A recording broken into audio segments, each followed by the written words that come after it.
As the statewide race for U.S. Senate heats up, Republican businessman Eric Hovde visited Belmark and Pere to tour the facilities.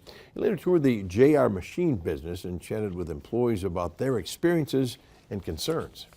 The problem we have in America today is we have career politicians who've never been in the real world. They don't know how the business world actually works.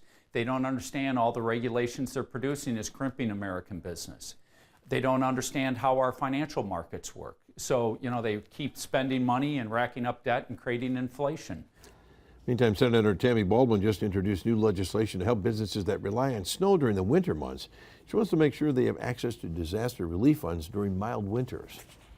There are business loans available in emergency and disaster situations, but the lack of snowfall isn't on the list. And so we just need to put it on the list so that the Small Business Administration, which administers these sort of emergency disaster loans, can do so in response to Wisconsin's needs.